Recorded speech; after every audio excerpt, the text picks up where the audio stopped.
운동 성능도 좋아요. 이건 전기차의 전반적인 특성이에요. 여러분 BMW 왜 타세요? BMW 좋아하시는 저도 BMW 좋아합니다. 왜냐면 이제 저희 집 옆에 BMW 드라이빙 센터가 있어요. 여러분 영종도 오시면은 여기 꼭 가보세요. 정말 좋습니다. 아, 뭐 동네 홍보하고 있는데 저희 동네는 어쨌든 관광지니까요. 여기 가시면은 여러 프로그램 미리 예약하고 가셔야 돼요. 여러 프로그램을 경험하실 수 있고 어드밴스드 프로그램을 이제 하시면 거기 서킷이 있어요. 좀 작은 서킷이긴 한데 그래도 서킷입니다. 그 영종도 BMW 서킷을 어택을 할 수 있어요. 물론 인스트럭터가 앞에 가지만 제가 이제 페이스가 좋고 서킷 경험이 있다고 사전에 말씀을 드리면 인스트럭터가 제 순번 때는 페이스를 좀 올려주세요. 근데 인스트럭터가 그래도 페이스가 낮다 그러면 열심히 똥침을 놓으시면 됩니다. 그러면 인스트럭터 여러분께서 막 페이스를 올려주십니다. 물론 그러다 뒤에 분들이 못 따라오시면 페이스 조절을 해주시긴 하는데 한 두 바퀴 정도는 어택을 하게 해줍니다. 그리고 그 어택뿐만 아니라 그 외에도 여러분 스티어링의 잘못된 습관이라든가 기본적인 뭐 스티어링 시선 방법, 뭐 카운터 스티어를 치는 방법 위급 시에 뭐 그런 방법에 대해서 많은 교육이 있고 굉장히 교육이 충실하고 내용이 좋습니다. 그래서 BMW, 그러니까 BMW에 환호하는 이유는 딱 하나예요. 운동 성능이에요. 이 운동 성능이라는 거는 동력 성능이 아니고 운동 성능. 뭐 약간 이제 좀 썩힌 맛을 봤다. 이런 분들이 이제 뭘 하냐면 코너링에 이제 집중을 하기 시작합니다. 저도 코너링을 많이 팠었는데 지금도 뭐 파고 있고. 그럼 코너링 하기에 좋은 차가 뭐냐? 전후 무게 배분. 이 밸런스가 좋은 차. 이거를 BMW는 자기들 철학으로서 갖고 있습니다. 어떻게? 전후 50대 50. 이상적이죠. 그런데 SUV 차량이 일반 세단이나 승용차 차량하고 겨뤘을 때 코너링을 더 빠르게 갈 수 있을까요? 못 갑니다. 같은 동력 성능이어도. 왜? 무게 중심이 높아요. 그래서 전후 무게 배분과 무게 중심의 높이로 운동 성능이라는 게 정해집니다. 이 전후 무게 배분을 위해서 우리가 어떤 레이아웃을 많이 만드느냐? FR이라는 걸 만듭니다. 앞에 엔진을 놓고 뒷바퀴를 굴리는 것을 FR이라고 합니다. 우리가 일반적으로 후륜 구동이라고 얘기하는데 후륜 구동에는 FR도 있고 RR도 있습니다. RR의 대표적인 차량 뭐가 있죠? 포르쉐 있죠. 그래서 FR이 전후 무게 배분 50대 50을 맞추기에 굉장히 좋습니다. 그래서 여러분들이 BMW에 미치는 거고 저도 BMW에 미치는 거예요. 그래서 BMW는 또 무슨 짓도 하느냐? 이런 짓을 합니다. 박스 엔진이라고 해요. 박스 엔진은 이제 복싱을 얘기하는 거야. 복싱을 할 때 우리가 이렇게 주먹을 치는 게 어떻게 쳐요? 위아래로 치는 게 아니고 옆으로 치죠. 그래서 사이드로 친다고 해서 박스 엔진이요. 자, 그래서 차에 엔진이 있을 겁니다. 엔진을 자 일단 BMW가 어떤 식으로 하느냐? 그러니까 현대가 예전에 이 F1을 못 맞췄던 이유가 뭐냐? 현대는 현대 파란색으로 할게요. 현대는 엔진을 여기다 놔요. 바퀴 위에다 놓죠. 왜 그래야 뭘 할 수 있습니까? 현대차는 주로 뭐였어요?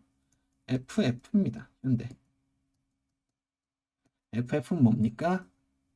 앞 엔진, 앞 드라이브입니다. 얘가 바로 이 구동축을 굴립니다. 그러면 자 이렇게 됐을 때 어떻게 되느냐?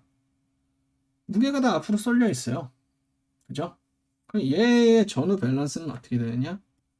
보편적으로 한 65대 35 정도가 나옵니다. 전후가. 굉장히 앞쪽으로 프런트로 이제 밸런싱이 쏠려 있죠. 그리고 여기서 또 중요한 거. 높아요, 엔진이. 또 하나 뭐가 있어요? 이 차의 중심으로부터 멀어요. 자, BMW입니다. 근데 똑같이 긋고요. 자, FR인데 BMW의 특이사항. 어차피 전륜을 굴리는 게 아니니까 바퀴에 전륜축 전륜 그 구동축 위에 엔진이 존재할 필요가 없어요. 그쵸?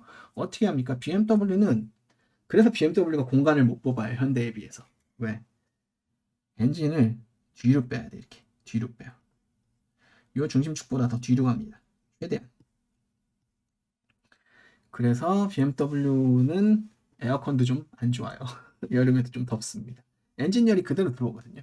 에어컨을 켜도 더운 바람이 같이 나올 때가 있어.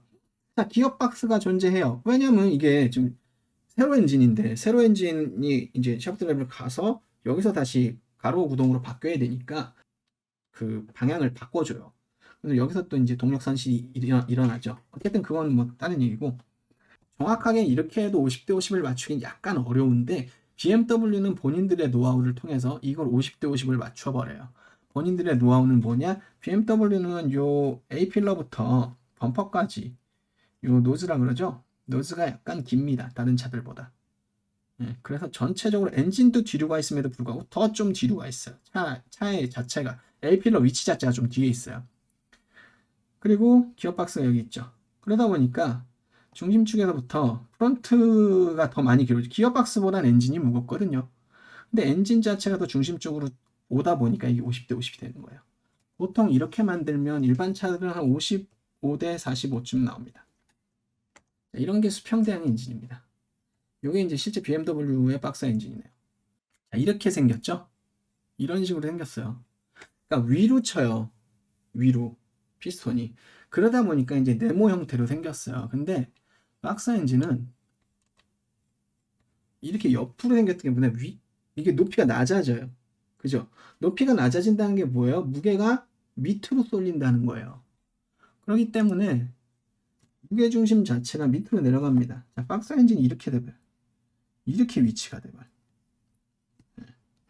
얘는 운동 성능이 더 좋아지겠죠. 이런 게 있습니다. 전기차로 넘어가 볼게요. 자, 전기차. 쭉쭉쭉쭉. 전기차는 모터가 어디 있습니까? 모터 어디 있어도 별로 상관없는데, 코나 EV를 기준으로 말씀드릴까요? 코나 EV는 여기 있습니다. 똑같이. 얘도 앞에 굴려요. 근데 모터가 엔진만큼 무겁습니까? 아니요. 모터는 엔진에 비해서 가볍습니다. 자동차에서는 엔진 무게가 전체 무게를 좌우합니다. 무게 밸런스를. 하지만 전기차에서 무게 밸런스를 좌지우지하는 건 모터 무게가 아닌 배터리 무게입니다. 배터리는 어디로 깔립니까? 보통 뭐 EGMP 같은 경우는 완전 바닥으로 깔리지만 코나는 그렇게까지 되지는 않는데 그래도 전체적으로 아래에 있습니다. 이렇게 있어요. 자, 그러면 무게의 상당수가 가운데로 쳐져 있고요. 무게의 상당수가 이 엔진 위치보다도 훨씬 아래에 있어요. 그죠? 그러면 모든 면에서 BMW보다 우세합니다. 왜? 무게중심 낮아요. 얘보다 더 낮아. 중심에서 이게 멀어요? 훨씬 가까워요. 50대 50? 실제 승용차들은 거의 50대 50일 거고요. 코나 EV 같은 경우는 이제 원래 이제 내연차 코나하고 이제 플랫폼을 공유하기 때문에 완벽하게 50대 50은 아니고 코나 EV 55대 45예요. 좀 그러면 그냥 코나는 몇일까요? 65대 45입니다. 35. 많이 차이 나죠. 그리고 코나 내연은 무게중심이 더 높겠죠? 그러니까 엄청나게 운동 성능이 좋습니다. SUV임에도 불구하고 일반 승용차들보다 코너링이 좋아요. 물론 이제 제대로 된 스포츠카나 뭐 BMW 이런 애들보다 코너링이 좋지는 않겠지만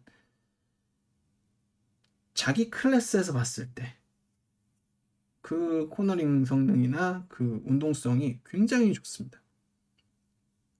그래서 전기차는 실질적으로 동급 세그먼트에서 무조건 성능이 더 뛰어납니다. 운동 성능이. 물론 동력 성능도 뛰어나죠. 물론 이제 동력 성능 하나 딸리는 건 뭐냐면 최고속은 늦어요. 모터의 회전수 자체가 정해져 있기 때문에 이미 탄력 받은 걸 통해서 더 기어비를 이제 조절함으로써 더 최고속을 늘릴 수 있는 내연기관의 구조와는 다르게 모터는 거기에 구동축에 반드시 정확하게 물려야만 이게 차가 가는 거라서 모터 회전수 이상의 속도를 낼 수는 없습니다. 그래서 최고속이 느려요. 코나 EV 같은 경우는 근데 여러분이 이 최고속을 낼 일이 서킷까지 않으면 별로 없어요. 저는 이제 서킷을 다니니까. 그래서 최고속은 좀 늦다. 그래서 아예 최고속까지 대결하는 그런 뭐 정말 스트레이트가 긴 서킷이나 뭐 나스카 서킷 같은 그런 데 가면 얘네들은 불리합니다. 하지만 전기차가 강한 건 이제 테크니컬 서킷들 그런 서킷에서 굉장히 강하죠. 그러다 보니까 이제 시내 주행에도 당연히 강할 수밖에 없고요. 그런 환경이다 보니까.